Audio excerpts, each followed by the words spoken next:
Mansukh Hiren case में गिरफ्तार हुए मुंबई पुलिस के चर्चित अधिकारी सचिन वाजे अब एक के बाद एक बड़े खुलासे कर रहे हैं, जिससे शिवसेना की बेचैनी बढ़ गई है। सचिन वाजे ने कहा कि वो पूरे षड्यंत्र का एक बहुत ही छोटा सा हिस्सा है। सचिन वाजे को पहले सस्पेंड किया जा चुका है, परंतु उद्धव सरकार ने 2020 में सचिन को बिना किसी ठोस जांच पड़ताल के फिर से मुंबई पुलिस में बहाल कर दिया था।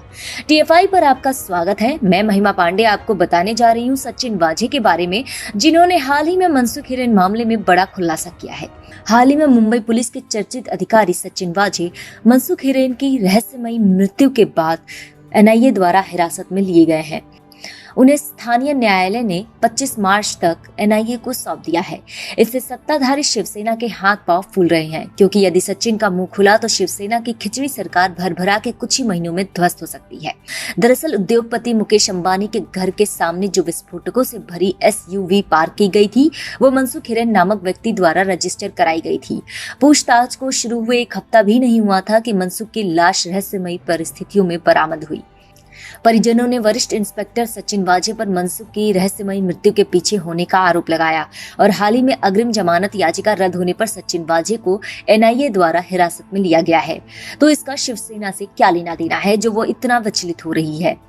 दरअसल सचिन वाजे ने 2008 में शिवसेना ज्वाइन की थी और वे उद्धव के खास माने जाते हैं। इसके अलावा मीडिया रिपोर्ट्स में ये सामने आ रहा है कि पूछताछ के दौरान सचिन वाजे ने शिवसेना की पूरी पोल खोल दी है।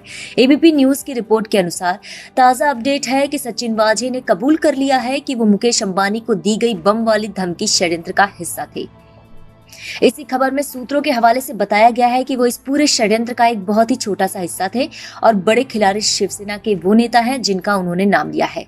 इतना ही नहीं, सूत्रों के अनुसार यह भी सामने आया है कि मुकेश अंबानी के घर एंटीलिया के बाहर खड़ी स्कॉर्पियो वही थी जिसका इस्तेमाल अर्नब गोस्वामी की गिरफ्तारी के दौरान सचिन वाजे ने किया था।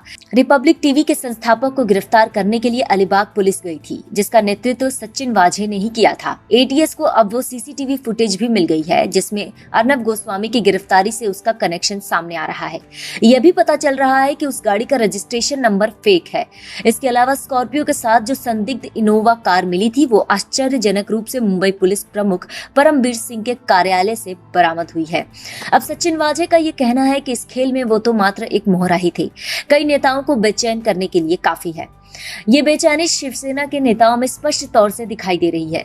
संजय राउत ने इस विषय पर कहा, मेरा मानना है कि सचिन वाजे एक बहुत ही ईमानदार और सक्षम अधिकारी हैं। उसे जिलेटिन की छड़े पाए जाने के मामले में गिरफ्तार किया गया है। एक संदिग्ध की मौत भी हुई है। मामले की जांच करना मुंबई पुलिस की जिम्मेदारी है, किसी केंद्रीय टीम की जरूरत नहीं थी। अब बात जब सचिन वाजे की ईमानदारी पर उठी है तो जरा इनके प्रोफाइल पर भी नजर डाल लेते हैं। महाराष्ट्र पुलिस के नासिक ट्रेनिंग कॉलेज से 1990 में सब इंस्पेक्टर के तौर पर निकलने वाले सचिन वाजे एक समय पर प्रदीप शर्मा, विजय सालस्कर, दया नायक, प्रफुल्ल भोसले जैसे लोगों की श्रेणी में आते थे। 3 मार्च 2004 में सचिन वाजे के साथ अन्य 14 पुलिसकर्मियों को बम धमाके के आरोपी ख्वाजा यूनुस की हिरासत में मौत के बाद सस्पेंड कर दिया गया था। लेकिन 2020 में सचिन वाजे को बिना किसी ठोस जांच पड़ताल के फिर से मुंबई पुलिस में बहाल कर दिया गया।